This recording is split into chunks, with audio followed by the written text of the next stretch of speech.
What, do you feel better off than you were 13 years ago? And I think, in a nutshell, that's probably it, isn't it, Chris? That's right. And Andrew, on your question, I think, will we hear from Sir Ed Davey, about his knighthood? Will he return it over this Post Office scandal? And will he apologise, even, for being Post Office Minister and ignoring Alan Bates's entreaty to speak to him? And will he even be in the chamber for the Prime Minister's questions? Because if he isn't, that would be pretty damned shameful.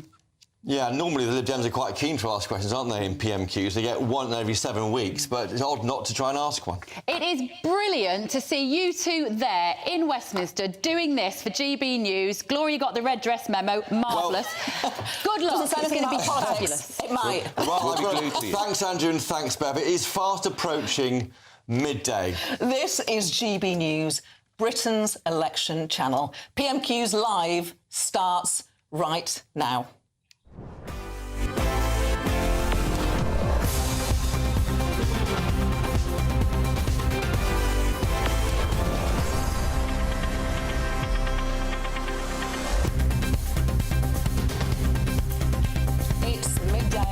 Wednesday, the 10th of January. This is PMQs Live on GB News with Gloria De Piero and Christopher Hope.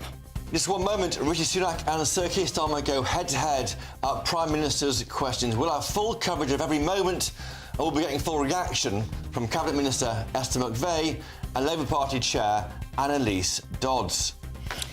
So, let's say welcome to you. What we're going to do today, by the way, is solicit those questions from our listeners and viewers, gbviews@gbnews.com, and just as well as do the post-match analysis, we're going to be putting our viewers and listeners' questions to you. Do you think that's a good thing to do? A very good thing. I want to hear from the public, absolutely. Yeah. You are the People's Channel, so absolutely that's right. It is an open format. That's what you absolutely Prime Minister's questions.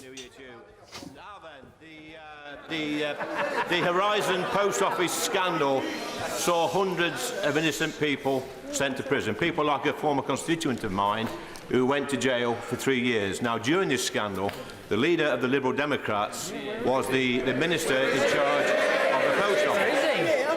In charge of the Post Office. This is the same Liberal Democrat leader who, in the past, has called for the resignation of over 30 prominent people in this country who have made mistakes in their job. So does the Prime Minister agree with me that the leader of the Lib Dems should take his own advice and start by clearing his desk, clear his diary and clear off?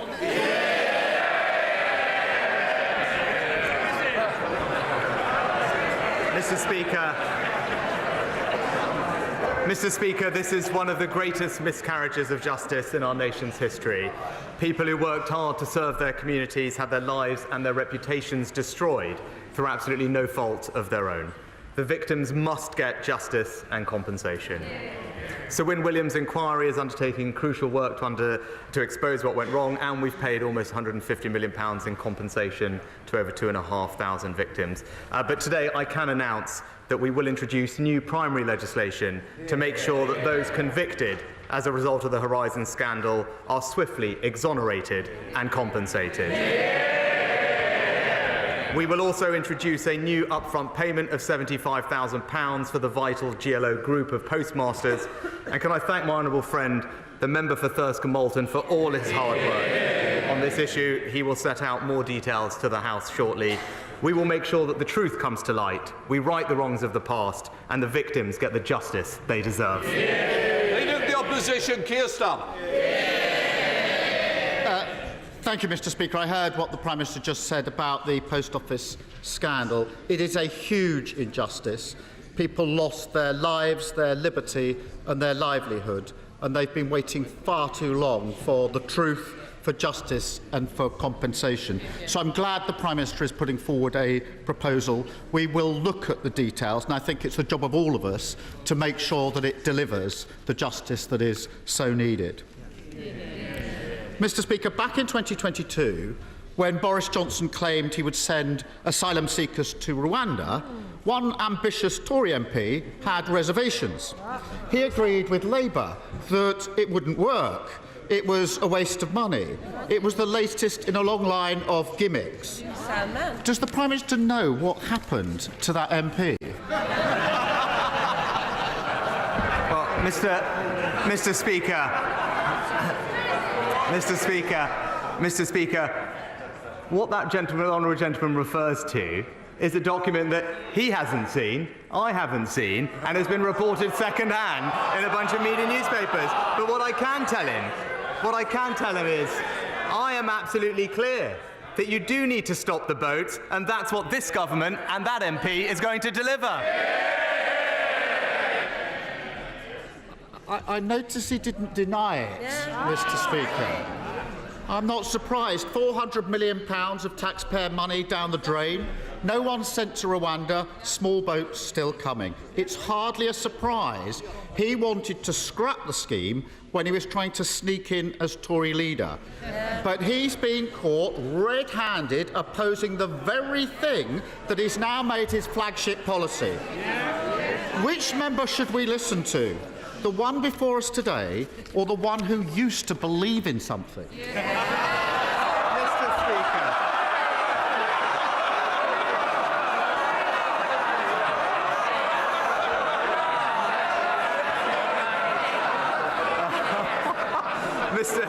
Mr. Speaker. Mr. Speaker, I've always been crystal clear. You do need to have an effective deterrence to finally solve this problem. In fact, the National Crime Agency agree that you need, in their words, an effective removals and deterrence agreement. And that's why, after becoming Prime Minister, I negotiated a new deal with Albania, thanks to which we have seen a 93% drop in illegal arrivals from Albania. That's how Australia stopped the boats. That's why Italy, Germany and Austria are all looking at similar schemes. He's the only one who's opposed to a proper deterrent. Not because it doesn't work, because he doesn't actually believe in controlling migration, Mr. Speaker. Every single time he picks the people smugglers over the British people. Mr. Speaker, we should smash the gangs, process the claims and end hotel use. That's our plan. And unlike the Prime Minister, I believe in it. But I'm going to hear the questions. I don't want interruptions, please. It's very important. It's a very important topic, and I take it seriously. I hope members also wish to start taking it seriously. Prime Minister. Mr. Speaker, last year he started the year saying he was Mr. Steady. Then at his conference, he was Mr. Change. Now he's flipped back to Mr. More of the same. It doesn't matter how many relaunches, flip-flops he does, he'll always be Mr. Nobody. And here's the tragedy of his leadership. He spends the whole time trying to convince people not to believe their own eyes, pretending that debt is falling, that the economy is going gangbusters, the NHS is in great shape. When he finally finds something he was right about, the Rwanda gimmick, he can't even take credit for it.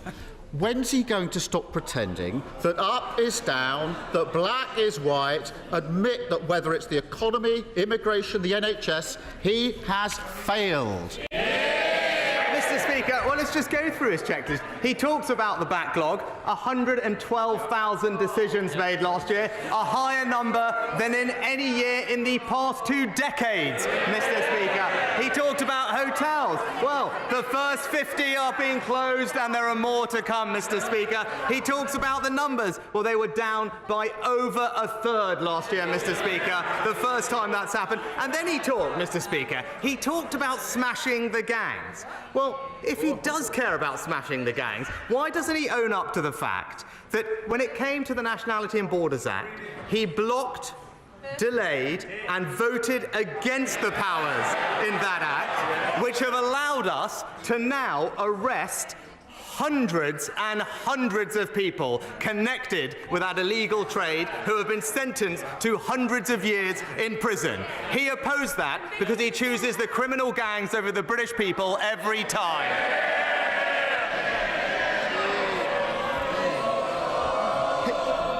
I don't think we are. Keir Starmer. Mr. Speaker, we can all see what's happened here. Just like he knows the debt isn't falling and taxes are going up, he knows the Rwanda gimmick won't work. But he can't be honest about it because he's too scared of his own MPs. Doesn't he wish he'd stuck to his guns rather than to allow himself to be taken hostage by his own party? Mr.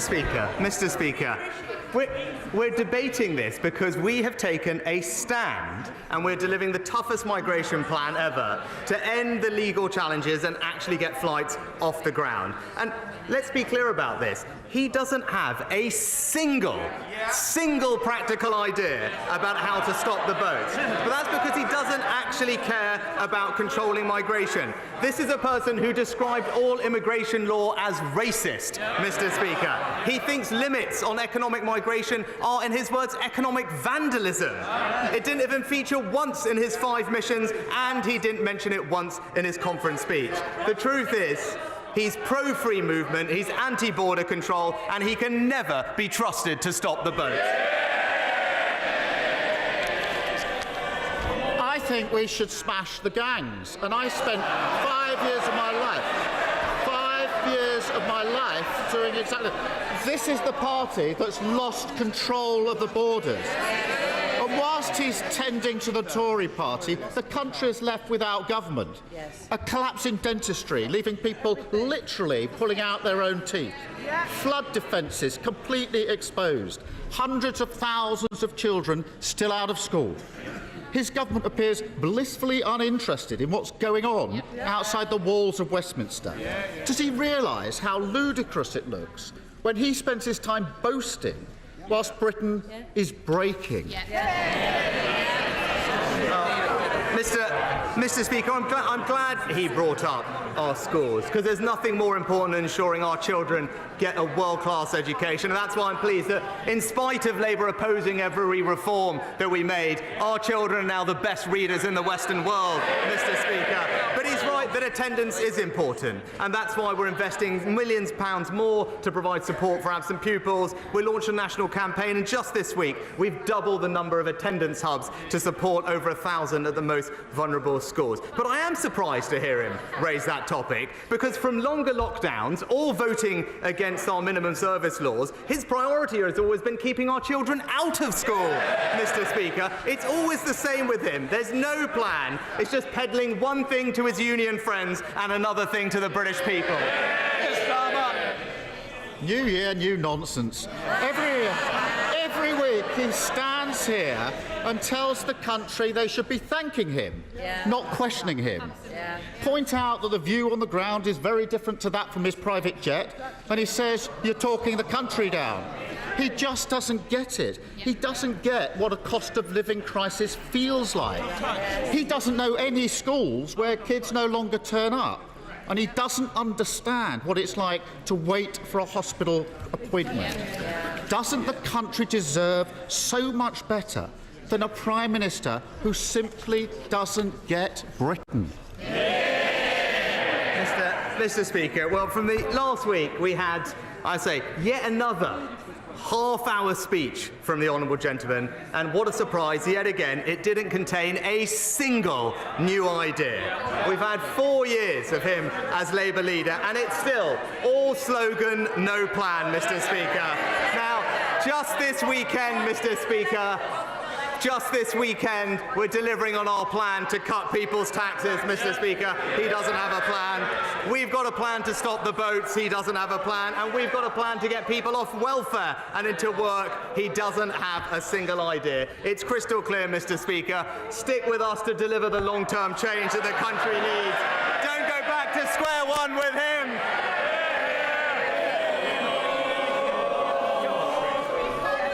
Let him ask the question before you shout for more. Chris Clarkson. Thank you, Mr. Speaker. We just know it's going to be fantastic. And a Happy New Year to you, anyway. It's almost spring when a young man's fancy turns to tax. In Scotland, the Nationalists have decided to increase taxes on hard-working people. And in Wales, businesses are being clobbered by a 5% increase on rates. Does my right honourable friend agree with me? There's only one party in this chamber that can be trusted to cut taxes for hard-working people.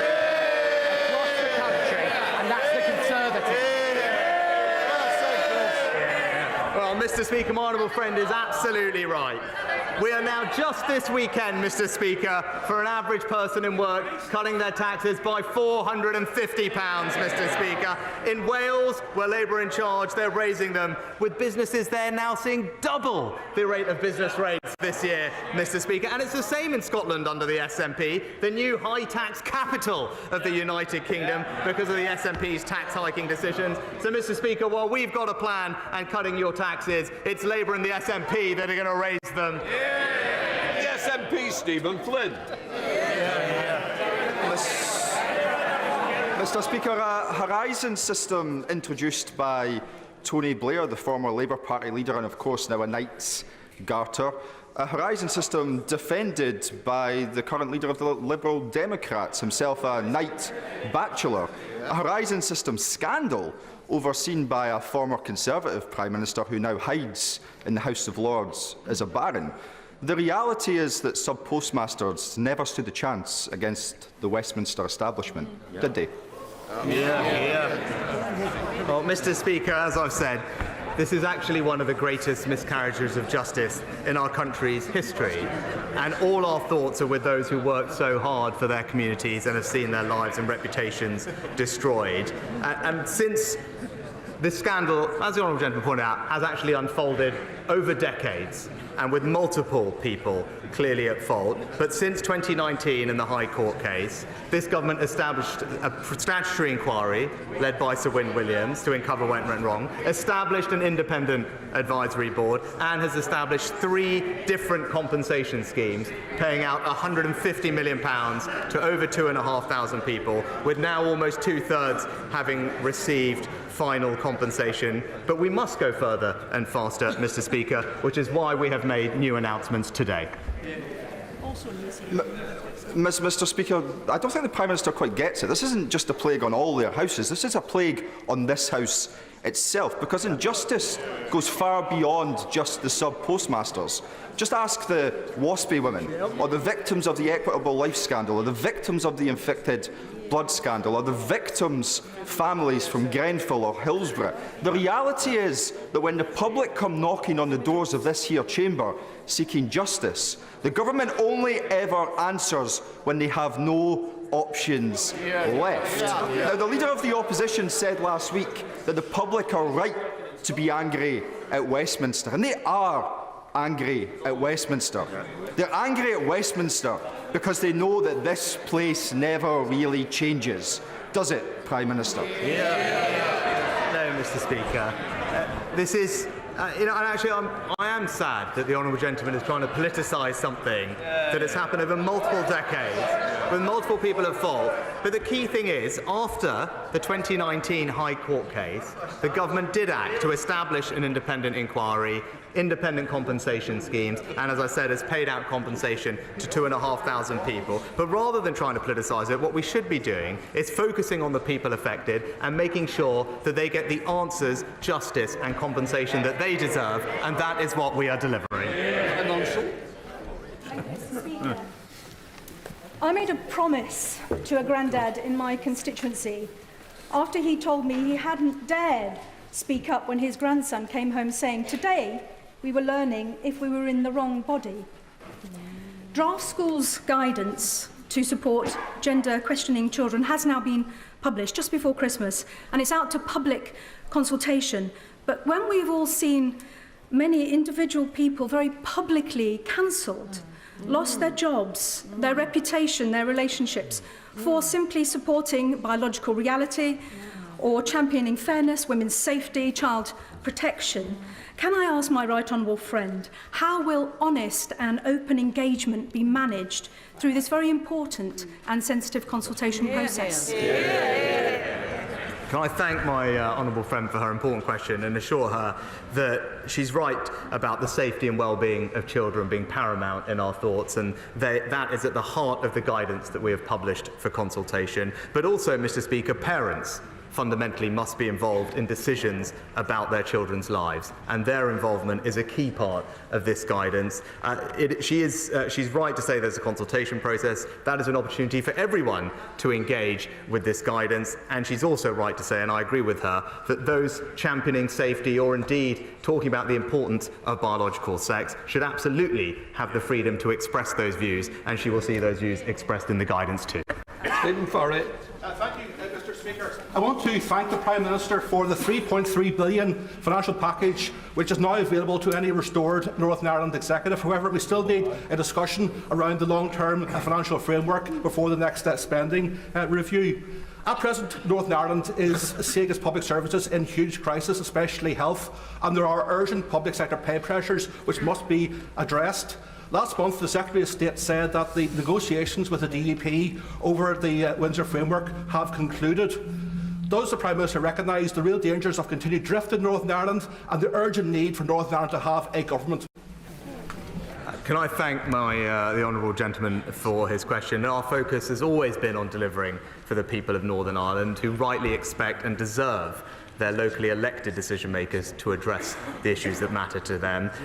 We have held talks with the DUP and believe that significant progress has been made and that there is now a very good basis for the executive to be restored. I thank him for his comments about the £3 billion financial package, and with that there is a real chance to restore the executive, resolve pay for public sector workers rapidly and get Northern Ireland and its public services moving again.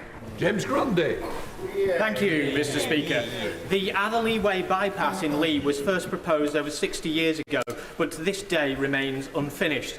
I recently met with representatives of Wigan, Warrington and St Helens Council, as well as the Mayor of Greater Manchester, and I'm pleased to say an agreement in principle has been reached to bring forward proposals to complete the bypass. Would the Prime Minister also like to throw his support behind this vital project for my constituents in Lee? Well, can I commend my honourable friend for all his work bringing local authorities and the Mayor together to drive this important project forward. I know that my honourable friend, the Rail Minister, is meeting with my honourable friend to discuss this proposal and ensure that we can deliver things like this. And as part of Network North, there will be significant new funding announced for local highway improvements. And I would encourage my honourable friend to work with stakeholders to progress this important scheme and ensure that they can bid for that funding when it becomes available. Alex Norris. Thank you, Mr. Speaker.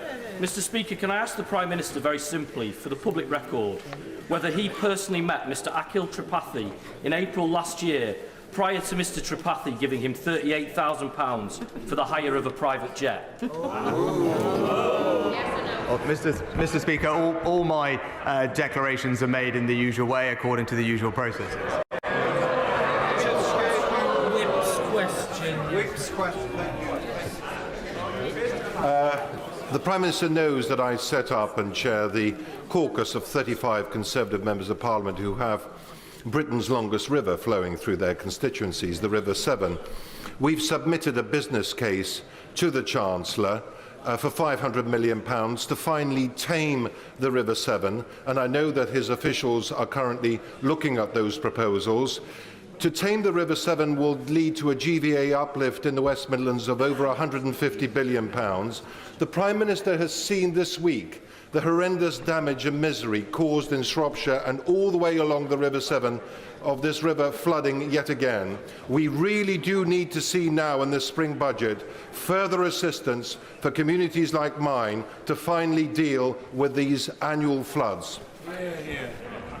Can I start by saying that my thoughts are with all those affected by the devastating impact of Storm Henk and the flooding we've seen over the past week or two, including those in my honourable friend's constituency. Action is already being undertaken under our 6-year, £5.2 billion investment. That was the start of Prime Minister's questions, the first PMQs of 2024. We heard a lot of electioneering in some of those answers, Gloria. But I think the main news, I mean, from so many viewers, will be the new bill to quash the convictions of sub-postmasters convicted in the post office scandal. Huge news there. We'll be hearing more in a the urgent questions shortly after PMQs. Yes, exonerated and compensated. Those were the words that Rishi Sunak used in Prime Minister's questions. We know how important this issue is. We know how much it has touched the nation. We know the problems have been going on too long. So when that urgent question starts, it's been called by a Conservative backbencher, former Cabinet Minister David Davis. The Minister will have to reply to the series of questions that David Davis will put, and we will be live to that. But we promised you that in this show we would be putting your questions to our fabulous panel of politicians, the Cabinet Minister Esther McVey and the Labour Party Chair Annalise. That's right, and Joan sent in a question already, Esther and Annalise. When's your government going to knight Alan Bates, Mr Bates? As soon as possible, I hope, but obviously it's got to go through the regular process. But I have to say, at New Year's, when the New Year's honours list came through, I said I want to see more ordinary, extraordinary people. And I'm quite convinced this man is an extraordinary person, and the public will be behind him. Anybody can nominate him, and I'm quite sure we will see Sir Alan as soon as possible. Annalise Dodds as chair of the Labour Party, that's not something you'd oppose? Certainly not. I think there's a very strong argument for it. But I would say, you know, as well as the symbolism around this and the empathy that we've heard, you know, what these former postmasters really need to see is compensation, and they need those wrongful convictions to be quashed. Now, of course, we're going to go back to a discussion about this in a minute, but they've waited for far too long for that. So, absolutely, let's honour those who've campaigned so hard, particularly Alan Bates and others.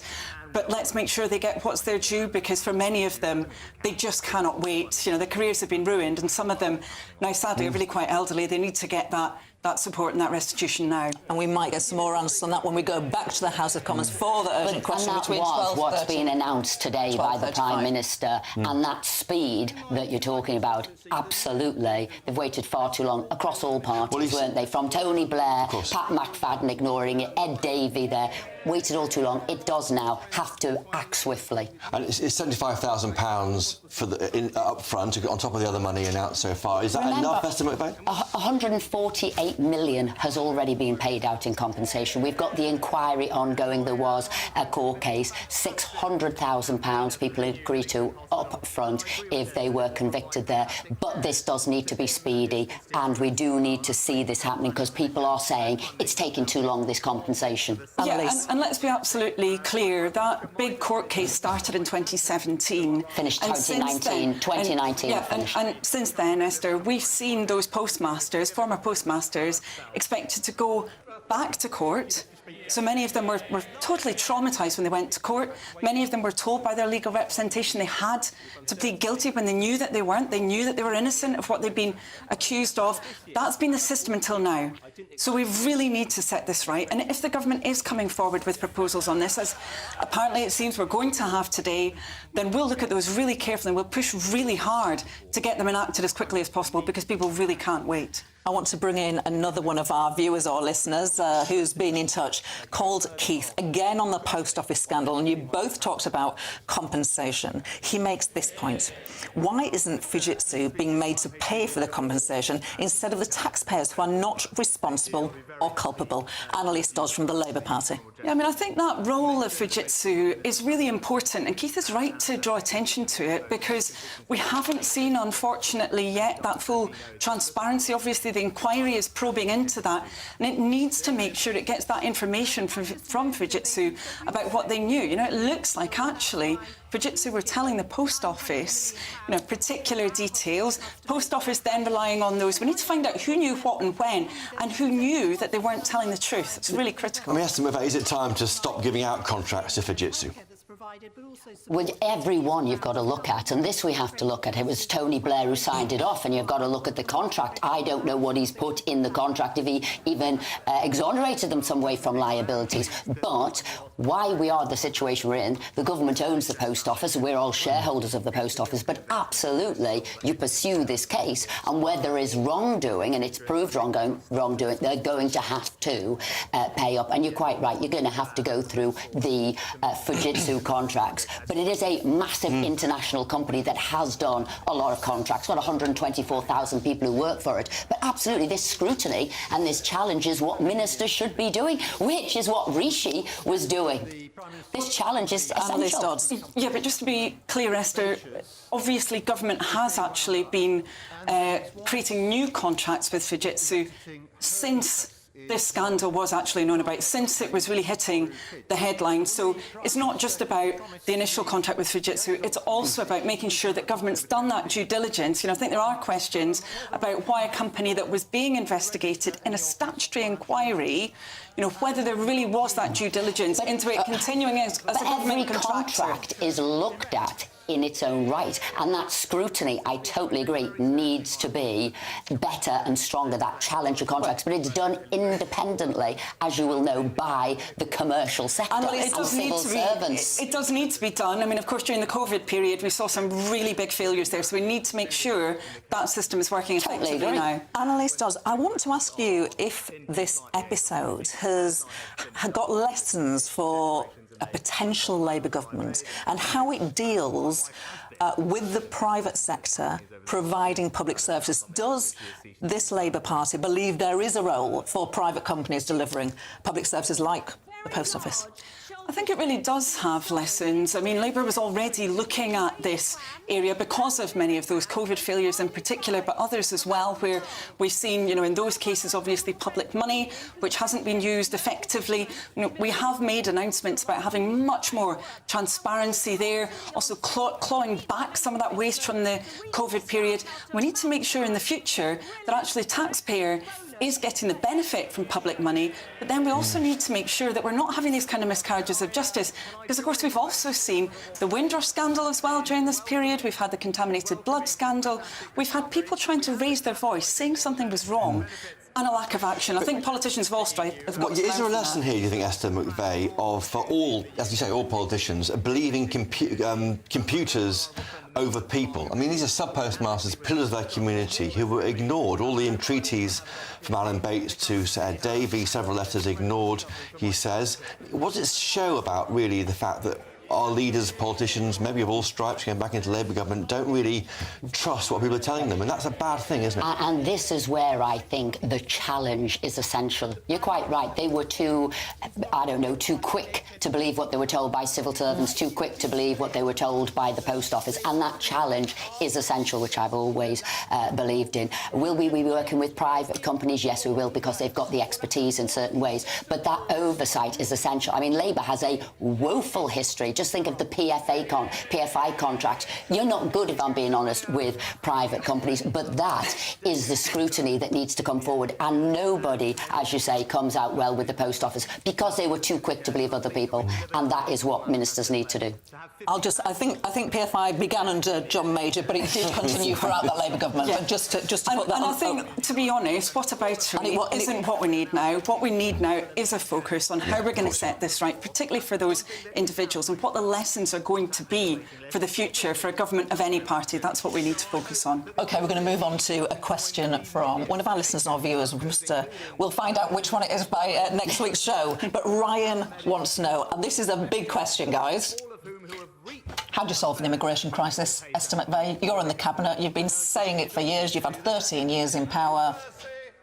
Well, as everybody knows, there isn't a simple silver bullet. There are many things you need to do, and the Rwanda policy is one of them. And we are trying every way to close everything down. So you'll see now the number of boats coming over has gone down by 30%. You will see that Albanians are being sent back, but we need the Rwanda policy. What we don't need is an opposition who talks about being, strict on illegal immigration, yet has done nothing or everything to oppose what this government is doing. So that's what we need to do. We need to see this sorted. I'm afraid we don't want more safe routes, more open ways of doing it. We have to say this is illegal. We do not accept it, and absolutely be as firm as we can and bring more in through the law. This Rwanda policy is one of them. Have you seen the amendments put down overnight, and would you support them?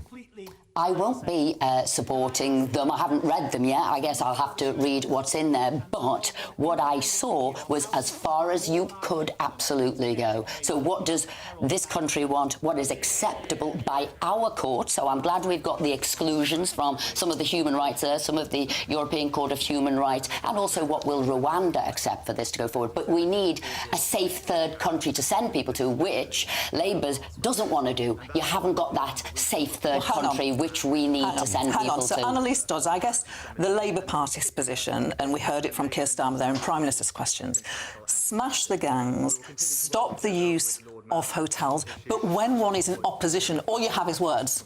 You can't be tested. Why should anybody believe the Labour Party that things would be any better under the Labour Party? How are you going to convince Ryan that Labour can solve it? Yeah, because Ryan can see that Labour set out a plan.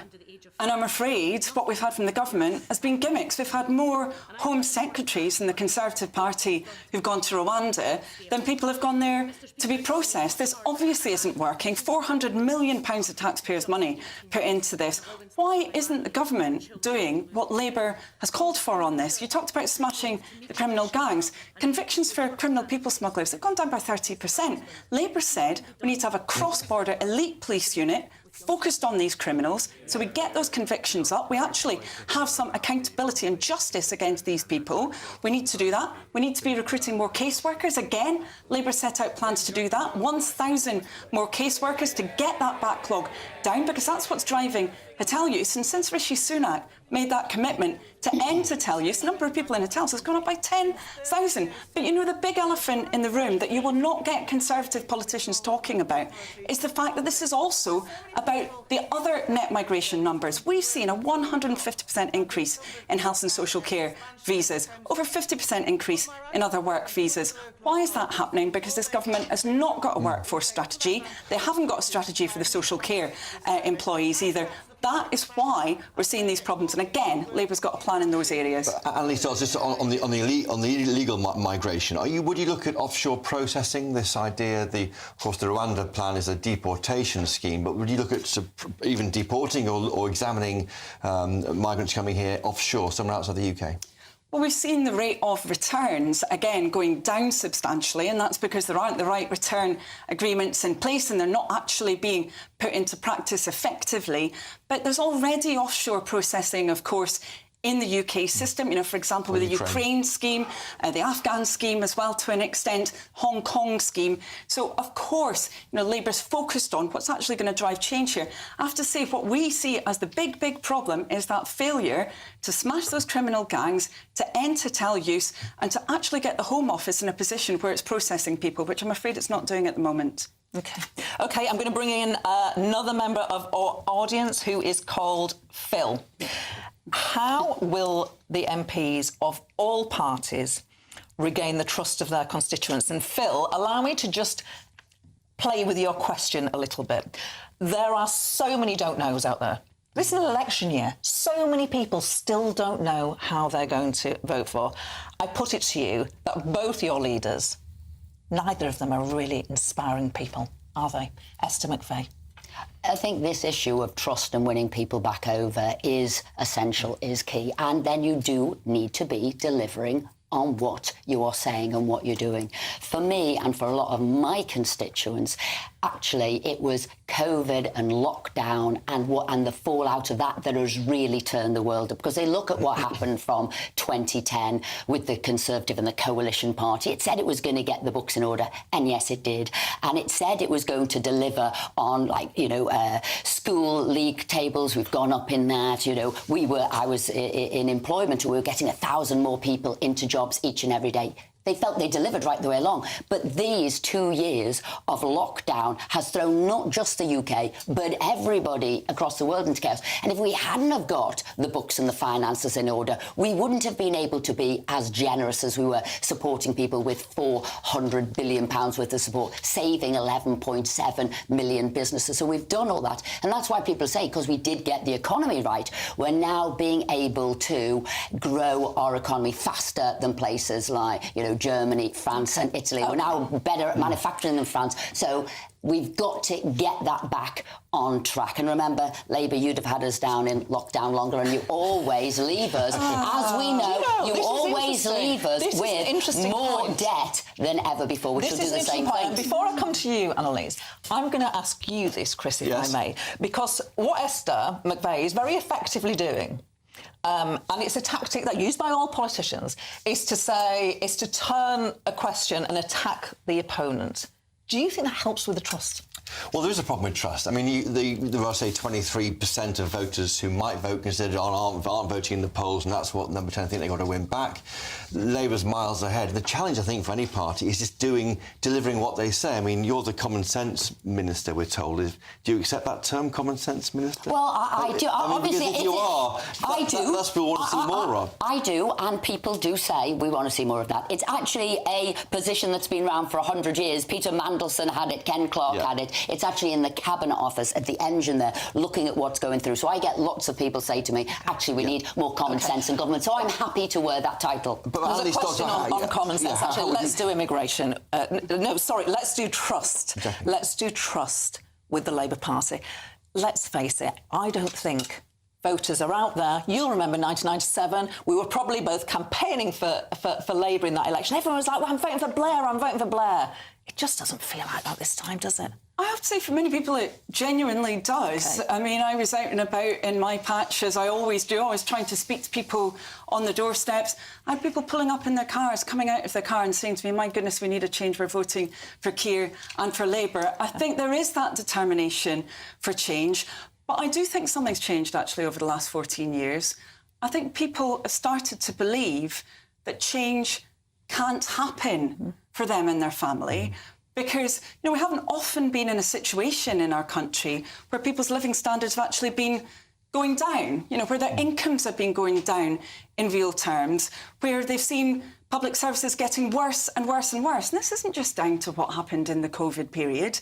For example, waiting lists, they were rapidly increasing under the Conservatives before then. People feel that. They know the money that's in their pocket and that's in their bank accounts, and that it's covering less for them and their families. And what they want to see, I think, is a clear and credible plan, not sound bites, not the kind of sticking plasters that we see all the time. And that's what Labour set out with our missions. That is a different approach to politics. It's saying we're not going to change everything overnight. We're going to be long-term. We're going to be really open that these are challenging missions. They're going to be hard to achieve. But if we work together as a country, we can do incredible things. And that's Labour's ambition. And will you set those clear targets if you get into government? I mean, of course, Rishi Sunak's come unstuck with his own targets last year. He's halved inflation, but the other four haven't really happened. Will you try and mark your own homework in that way, obviously, and not over-promise to voters if you form a government? Absolutely, and we've been clear that a lot of what we've set out is going to be very difficult to achieve. I mean, having violence against women and girls, having violent crime, we've got to do that. Far too many of our streets and communities are incredibly unsafe for people. We've set out the policies to get us there, but this is going to take everyone working together. We've got to work together to achieve this. Not just the police, which have been cut back so substantially, and obviously those commitments to increase police numbers are critical there, but also changing the judicial system, change also in our schools in terms of education. What about that £28 billion? Is that £28 billion to borrow? It's a very effective Conservative attack. I'm surprised Esther McVey hasn't raised it yet, but I can't make nor head nor tail about whether that is a firm commitment, whether it's like being pushed back, whether it's not within the fiscal rules. I just don't understand it. Can you enlighten me? I think the British public are very, very smart, and I think they completely understand this. They know that Labour has committed to that £28 billion in borrowing. investment because at the moment our country's losing in that race for those jobs of the future, despite the fact we've got amazing people, incredible universities, and we've got the capacity to win. The big, as we're talking about PMQs. You can come back. If I can finish. Yeah. But the British public also understand that Labour's committed to fiscal rules We did that many months ago, and we're absolutely clear. Whether we're talking about this commitment, whether we're talking about other areas of spending, it's always going to be within those fiscal rules. And unlike the Conservatives, we're not going to flip-flop about on these economic issues. We're going to be absolutely concretely clear. Can I just say the biggest laugh in PMQs was when Sir Keir said, one who used to believe in something. That was everybody laughing, because Keir Starmer doesn't believe in anything. He had student fees, he was going to get rid of. He was going to re-nationalise. He was friends with Corbyn. He's got a green policy. Mr. Flip-Flop changes every week. I'm sorry, your leader said that he was against Rwanda. Ladies, the Speaker's on his feet. We're going to hear the urgent question. Outstanding matters relating to the Post Office Horizon scandal. Thank you, Mr. Speaker. As the Prime Minister indicated a few minutes ago, I'm informing the House about further steps the Government is taking to address the Horizon scandal. The Government is taking measures to speed the flow of compensation. We have already set a target of issuing initial offers for 90% of group litigation order cases within 40 days of receiving a completed application. And I announced in November that we would be introducing a £600,000 upfront offer for claims with overturned convictions, which people could choose to take rather than going through the detailed assessment process. This has already made a real difference. Before my announcement, only 5 of those people had reached full and final settlements. I can now report that with the help of the minimum payment, we have finalised 30 cases. This has obviously speeded up matters along for those who have taken this upfront offer. It's also helped those who have chosen individual assessment, because resources can be concentrated on those cases. I can announce today that we are taking similar measures in respect of the group litigation order scheme.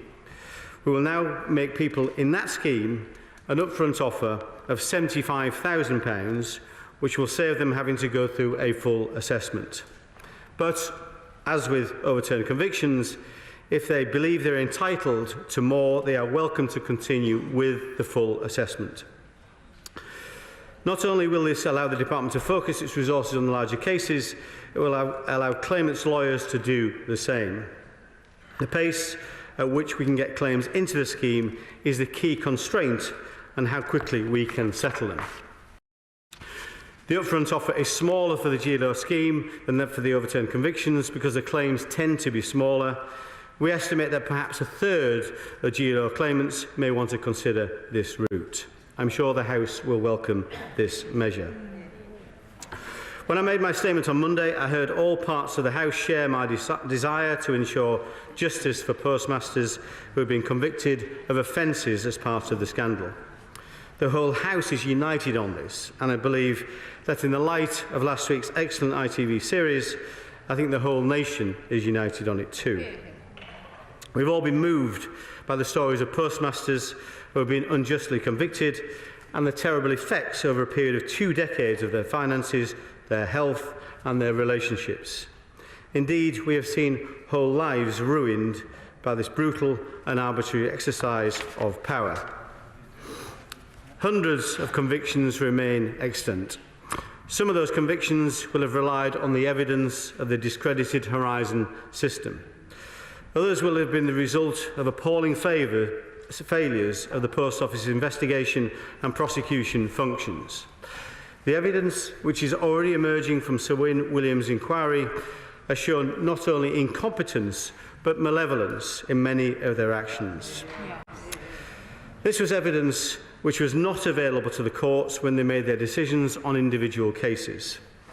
So far, 95 of over 900 convictions have been overturned. We know that postmasters have been reluctant to apply to have their convictions overturned. Many of them have decided that they've been through enough and they cannot face further engagement with authority. Many fear having their hopes raised only to be dashed yet again. The Horizon Compensation Advisory Board has recommended that we should overturn all the convictions of the postmasters who were prosecuted in the Horizon scandal. I think their motivation for doing so is absolutely right, and we will work with them to speed up the process. Can I put on my record my thanks to Lord Arbuthnot, who's in the gallery today, and also the Right Honourable Member for North Durham for their work on this campaign generally and on that advisory board. Following their recommendation would involve quite unprecedented action by Parliament to overturn specific verdicts of the courts.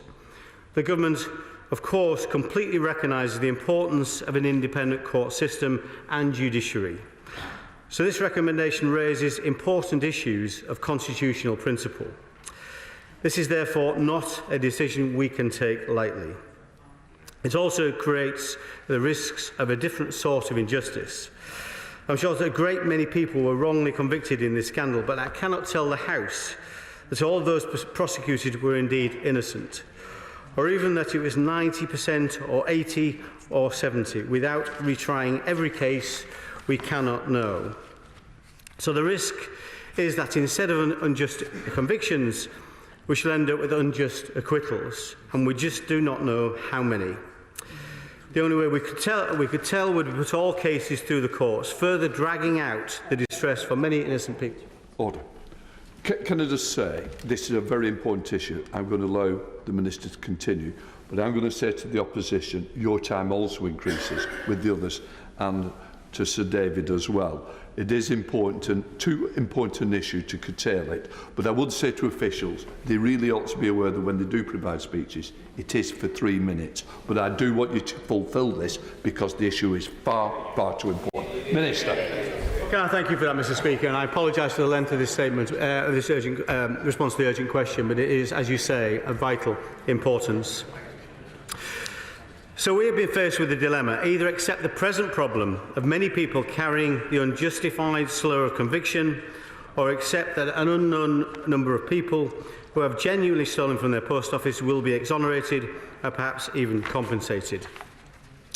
I can therefore announce that we intend to bring forward legislation as soon as we can to overturn the convictions of all those convicted in England or Wales on the basis of post office evidence given during the Horizon scandal. The Government will, in the coming days, consider whether to include the small number of cases that have already been considered by the appeal courts and the convictions upheld. We recognise this is an exceptional step, but these are exceptional circumstances.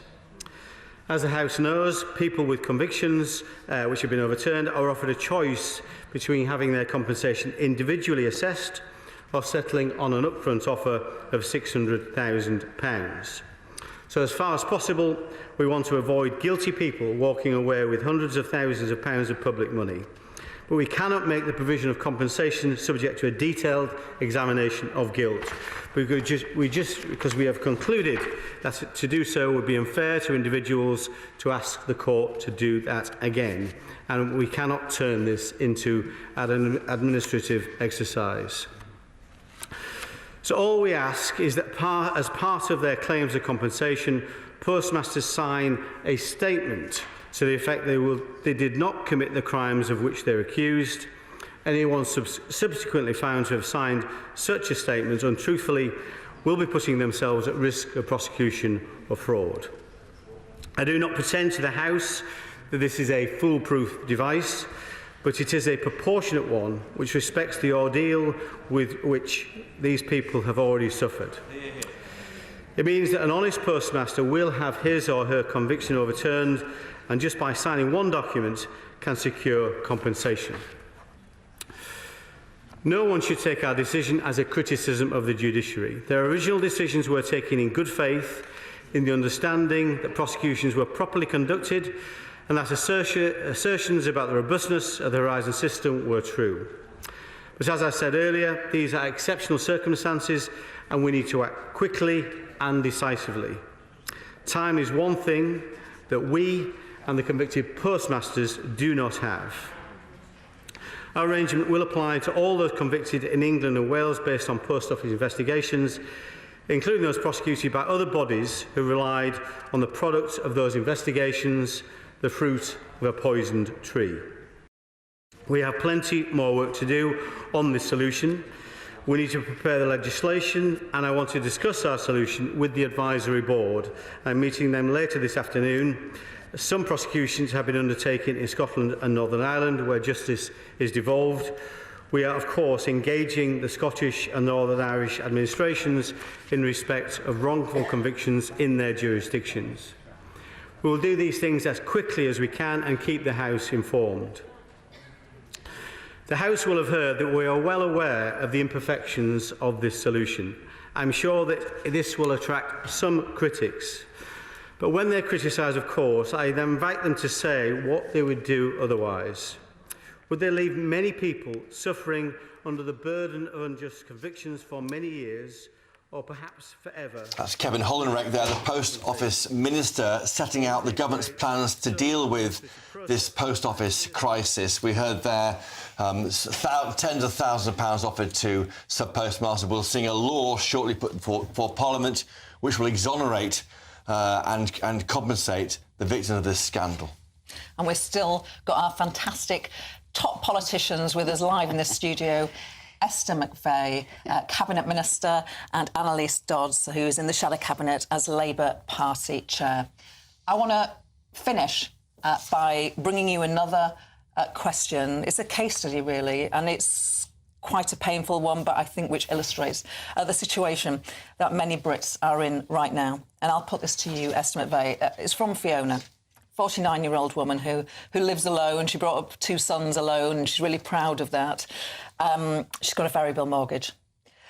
I work from home. I claim no benefits. I earn £24,000 a year. My mortgage has increased £300 since 2010, as has everything else. I've been working from home, being unable to be warm. My wages aren't lasting. How do you think you could convince Fiona to vote for you? She is asking. Right, so I remember when I was in that situation when mortgages went up, and that is your money eking away. I get that, so that is a awful position to be in, and that is why it is key that we've got to get the economy on track. So that's why Rishi made it his #1 priority to get inflation down, and interest rates need to come down. And that is why the Conservative government put 4 energy bills, 100 billion they put into the economy. So I would say, Fiona, you know, stay strong, because this is a really difficult time. And look, I would also say, if you do need help, please reach out and get help. If you need help, get help. But that is why Rishi Sunak will turn the economy round. Don't let Labour ruin that. From the Labour Party. Yeah, women like Fiona shouldn't have to put up with this.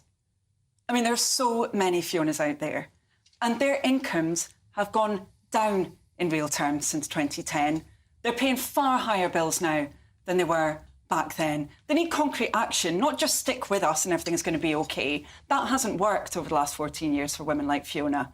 That's why they need to see change. You know, Labour said right now we'd be insulating homes to get bills down for people like Fiona. We'd be getting those energy costs down as well with the GB Energy company and that's why I voted against lockdown, because I knew these impacts globally about energy bills, about interest rates. Labour Party, you voted. I voted against it. And this is why we've now got to get the country back on track. You can try and take the focus. That's what Rishi's doing. You can try and take the focus away from the kind of day-to-day problems that women like Fiona face. I'm not. Or you can actually accept that what she says is the reality for millions of women up and down our country. And that's why I have been there. Just and put that's up why, with it. No, Annalise, that's why I said globally the world is going through this, and what we've got to do is have a vision, which Rishi's got, long-term vision to go forward. That's why he made inflation come down, and that's why he's bringing interest rates down. Labour is awful with the economy, and things would only get worse. Because you're only going to be borrowing from £28 billion. It's been a fantastic show, Chris. It really has. I think this shows the tone and the passion of an election year on the election channel. Thank you to our guests. Fiona, listen, if you need help, please make sure you call up the DWP. If you need help, don't sit there alone without help. I want to say thank you to Esther McVey, Cabinet Minister, Annalise Dodds, the Chair of the Labour Party, for coming on our first show. Thank you so much for sending in your questions. Thank you. Do it again next week. We will be back. We've loved asking your questions. They're so much better than ours. That's right. Don't go anywhere. Next up, it's Good Afternoon Britain with Tom and Pip.